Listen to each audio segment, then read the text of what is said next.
La crise financière s'est incrustée de force dans la campagne pour les élections présidentielles aux États-Unis.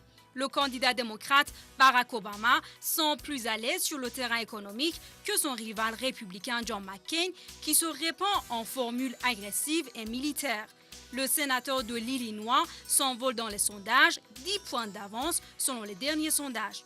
Malgré les débats, les confrontations, les idées et les plans pour relancer l'économie, il n'y a aucun plan idéologique pour une nouvelle Amérique. Aucun programme, aucune mesure ne semble rétablir une confiance qui s'est épavorée. L'ensemble des mécanismes du marché financier se sont tout simplement arrêtés de fonctionner. La récession économique est déjà une réalité dans plusieurs pays importants de la planète.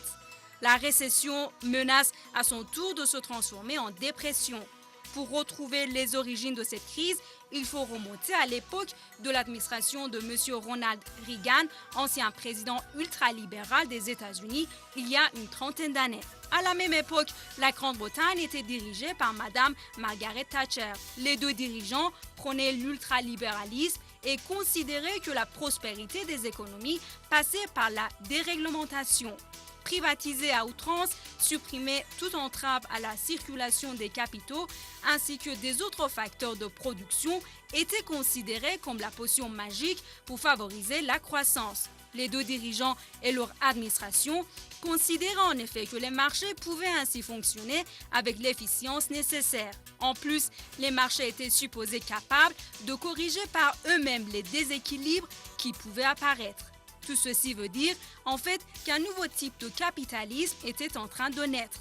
Certains le qualifient de capitalisme sauvage, d'autres préfèrent l'appeler supercapitalisme. En fait, il s'agit d'un capitalisme non doté d'outils le protégeant contre ses propres excès.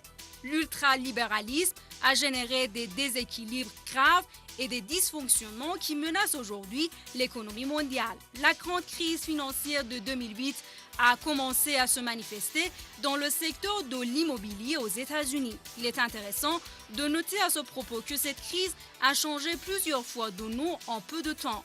On l'a appelée au début, fin 2007, début 2008, la crise des subprimes. Elle a très vite évolué vers la crise de l'immobilier pour devenir quelques mois après la crise financière. Depuis quelques semaines, certains l'appellent la grande crise financière, d'autres l'appellent déjà l'ouragan financier ou encore la crise du siècle. Tout ceci exprime une seule chose, la crise s'aggrave à une vitesse vertigineuse. La crise va en s'aggravant et à la perte de confiance s'ajoute une peur non dissimulée de voir le système financier mondial s'effondrer et l'économie mondiale s'engager dans un processus infernal de dépression. La peur et l'irrationnel s'emparent du système bancaire et financier international. Une telle situation du système financier international entrave la création de monnaie par les banques et réduit sérieusement la circulation de l'argent dans l'économie. Ceci entraîne un étouffement généralisé de l'économie réelle. L'économie américaine et la plupart des économies européennes sont déjà en récession. Il semble clair aujourd'hui que cette crise a signé l'arrêt de mort du capitalisme sauvage et de l'ultralibéralisme.